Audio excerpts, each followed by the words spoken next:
আলু সেদ্ধ দিয়ে ঘি দিয়ে। আমাদের পর্দার কালার আর নেল পালিশের কালার তোর একই। একে ভাত খাওয়াচ্ছি এখন।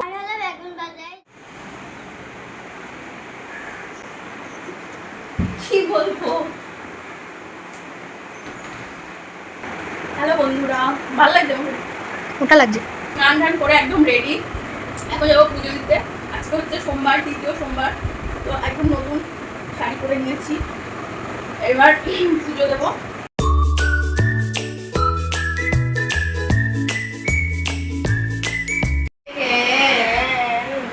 নতুন শাড়ি পরলে না কেমন একটা নতুন বউ লাগে। নতুন বউদের মতো একদম সাজুগুজু করে নিয়েছি, একদম ছাপা শাড়ি পরে। এবারে যাবো পুজো দিতে। এখানে দেখো চিনি আর ঘি নিয়ে এসে রেখে দিয়েছে। এই দেখো আমাদের বাড়ির গাছের ফুল, আর এটা হচ্ছে কেনা ফুল। কারণ আকন্দ, ধুতুরা এগুলো তো আমাদের বাড়িতে নেই, মানে আছে, ফোটেনি, গাছ আছে। তারপরে এই যে ধুতুরার ফল, দুব্ব, এগুলো সব নিয়ে এসছে কিনে। আর এর মধ্যে আকন্দ আছে, ধুতুরা আছে। ধুতুরা ফুল গাছ আছে আমাদের বাড়িতে, কড়ি আছে, মানে ফুল ফোটেনি। আর এদিকে দই মিষ্টি, দই তো লাগবে, আর সাদা মিষ্টি, দুধ, এগুলো নিয়ে এসছে, অষ্টগন্ধা। আর এদিকে আছে ফল। এই সব আয়োজন হচ্ছে আজকে ঠাকুরের জন্য। এই যে আনারস এনেছে, তারপর এখানে আর কি কি আছে, ও আমি যে ঘি নিয়ে আসলাম ওইখানে ছিল, কলা, আঙুর ফল, এখানে আবার আম এনেছে, আপেল, লেবু, এগুলো নিয়ে এসছে। যাই হোক, এই সব যোগাযন্ত্র আজকে হয়েছে। আনারসটা আজকে আর কাটবো না, আগামীকালকে কেটে দেবো। এদিকে চিনি আর ফুলগুলো সব আমাদের গাছের ফুল, আর এদিকে কেনা ফুল সব আমি গুছিয়ে নিচ্ছি, এক জায়গায় রাখছি। আজকে ঠাকুরের মানে শিবলিঙ্গের যে জল ঢালবো, সেগুলো সমস্ত কিছু তোমাদের সাথে শেয়ার করব। এই দেখো, এইগুলোও আমি তুলে নিয়ে আসলাম। আর এই কাঠগোলাপটা আমি আমার গোপালকে দেব। আর এইদিকে আমার গাছের ফোটা একটা নীলকণ্ঠ সাদা, সেটাও তুলে নিয়ে এসেছি। আর দেখো, অনেকে বলে কাচের চুড়ি, বাট আমি কিন্তু কাচের চুড়ি পরিনি। শাঁখা সিঁদুরের ওপরে আমার মনে হয় না যে কিছু আছে, তবে হ্যাঁ, শখ করে পরতেই পারো তোমরা। আমার মানে ইচ্ছে করে না। তো এই চন্দনটার গন্ধটা এত ভালো, এটা আমরা মায়াপুর গেলেই এই চন্দনটা নিয়ে আসি, খুব সুন্দর গন্ধ, এখনও বেশ সুন্দর গন্ধ বেরোচ্ছে। আর এই আমার ছোট্ট গোপাল সোনা, তো সব কিছুর আয়োজন ছিল বলে গোপাল সোনাকেও আমি হচ্ছে ইসে দিয়ে পুজো দিয়ে দিলাম, তোমার পঞ্চামৃত করে তারপর পুজো দিয়েছি। আর এই যে আমার ছোট্ট গোপাল, তো ভাবলাম যখন রেডি আছে সব কিছু, শিব ঠাকুরকেও যখন স্নান করাবো, তাই আমি গোপালকেও একটু স্নান করিয়ে নিই। তো এই সুযোগে ঘি, মধু, তারপর হচ্ছে তোমার শর্করা, দুধ, গঙ্গার জল সমস্ত কিছু দিয়ে স্নান করিয়ে আবার প্লেন জল দিয়ে স্নান করিয়ে নিলাম। এবার হচ্ছে নর্মাল জল দিয়ে স্নান করিয়েছি। তারপর গোপাল সোনাকে সুন্দর করে ফুল, তুলসী পাতা দিয়ে সাজিয়ে এখানে রাখলাম। এদিকে এবার আমি যেই পাত্রে হচ্ছে শিব ঠাকুরকে স্নান করাবো, মানে শিবলিঙ্গকে, সে পাত্রে ওম লিখে নিলাম, আর একটা বেলপাতাতে অষ্টগন্ধা লাগিয়ে নিলাম। এবার হচ্ছে আমি প্রথমে প্লেন একটা জল দিয়ে শিব ঠাকুরকে স্নান করিয়ে নেব, তারপর গঙ্গার জল দিয়ে স্নান করাবো, তারপরে হচ্ছে ঘি, মধু, এগুলো দিয়েও স্নান করিয়ে নেব। এবার দেখো, এক একজন এক এক নিয়মে করে, আর আমি এইভাবেই করি। আমি এগুলো মোবাইল দেখে দেখে শিখেছি। অ্যাকচুয়ালি আমি মোবাইলে যেরম দেখি সেরম করেই মানে করি, যেটা আমার সহজ মনে হয়। এদিকে আমি শর্করা আর এদিকে হচ্ছে দই দিয়েও স্নান করিয়ে নিলাম, তারপর দুধ দিয়ে। হাতে যেহেতু আজকে একটু বেশ অনেকক্ষণ সময় ছিল, তাই জন্য এই প্রসেসে করলাম। অন্য সময় আমি কিন্তু একবারে দুধের মধ্যে সমস্ত কিছু মিশিয়ে তারপরেও করি কখনো কখনো।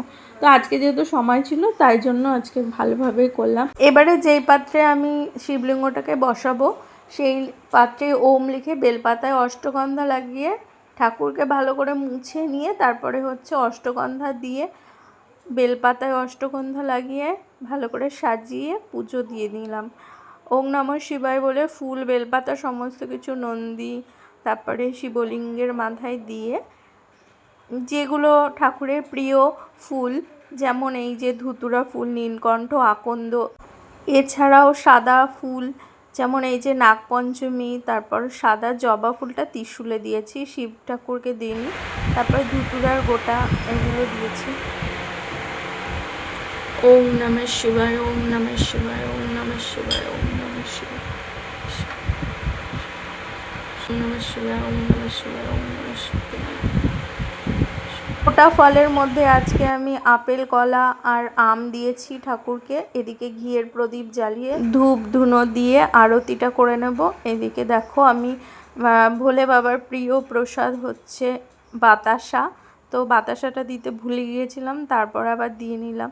আর যে 3টে ফল আমি ঠাকুরকে নিবেদন করেছি গোটা ফল, সেই ফলগুলো আমি একটা থালার মধ্যে দিয়ে সামনে রেখেছি, কারণ শিবলিঙ্গটা যেহেতু ছোট, তো সেখানে আটেনি, তাই মাথায় বাবার মাথায় ছুঁয়ে তারপর আমি একটা বাটা সাজিয়ে দিয়েছি। তো এইভাবে আমি পুজোটা কমপ্লিট করলাম। মেয়েকে ভাত খাওয়াচ্ছি এখন, আলু সিদ্ধ আর বেগুন ভাজা। মেয়েকে ভাত খাইয়ে দিচ্ছি। আজকে তেমন কিছু রান্না বান্নাও করিনি, বেগুন ভাজা আর বাঁধাকপি আছে কালকের, বাঁধাকপি তো খাবে না ও, এই জন্য ওকে সেদ্ধ ভাতই খাইয়ে দিচ্ছি। বাঁধাকপি ও খাবে না, কি করবো, দেখা যাচ্ছে আমাকে, তোমার মুখ দেখা যাচ্ছে। বাঁধাকপি খাবে না, তাই জন্য এখন হচ্ছে বেগুন ভাজা আর আলু দিয়ে, আলু সেদ্ধ দিয়ে, ঘি দিয়ে, লঙ্কা দিয়ে, নুন দিয়ে মাখিয়ে খাইয়ে দিচ্ছি ওকে। ওই যে বসে বসে খাচ্ছে। স্কুল থেকে নিয়ে আসলাম, স্কুলে গেছিল। অন্না বন্ধু আর আদিত্রি বন্ধু আছে, ওরা ভালো? দুষ্টুমি কে করে? দীপ্ত। তাই? একদিন ভালো হয়েছিল, আমরা দেখছিলাম আর আমি হলো এটা কিনেছি, আমি না কিন্তু মা পছন্দ আর বাবা। ঠিক আছে, এবার খেয়ে নাও। এত কথা বলে মানে কি বলবো। ঠিক আছে, আগে খেয়ে নাও তারপরে। আর ছেলে গেছে পরীক্ষা দিতে, ওর একটা 15 থেকে পরীক্ষা, আর ছুটি হবে 3টের সময়। আজকে বাংলা পরীক্ষা ওদের। আর হ্যালো, এই দেখো আমি কত সুন্দর সুন্দর নেল পালিশ করেছি। আমাদের পর্দার কালার আর নেল পালিশের কালার তোর একই। হ্যাঁ, ওই দেখো ওই পর্দার কালারও আছে। পর্দার কালার আর নেল পালিশের কালার একই, কিন্তু আজকে পরাই দেয়নি, কবে যেন কালকে পরিয়ে দিয়েছি। হ্যাঁ, কালকে পরিয়ে দিয়েছি নেল পালিশ। আরে ওর একটা ব্যাপার আছে কি, ও নখ কাটতে চায় না। হ্যাঁ, এবার যেদিন নখ কেটে দিয়ে আমি বলছি আয় এবার নখ কেটে দেবো আজকে, তাহলে তোকে নেল পালিশ পরিয়ে দেবো, তাহলে নখ কাটতে দেবে। এরকম পাজি। আর যখন বলবো যে না মানে আয় নখ কাটি, নেল পালিশের কথা ধরো বললাম না, তাহলে হচ্ছে কি নখ কাটবে না। যদি বলি নেল পালিশ পরিয়ে দেবো তাহলে ঠিক আছে, তাহলে নখ কাটবে। এত দুষ্টু, দুষ্টু বুড়ি। আমার গানের স্যারও পারে দুষ্টু বুড়ি। ওর গানের স্যারও দুষ্টু বুড়ি বলে ডাকে। নাও দাঁড়াও, মুখটা শেষ হয়নি এখনো। হ্যাঁ।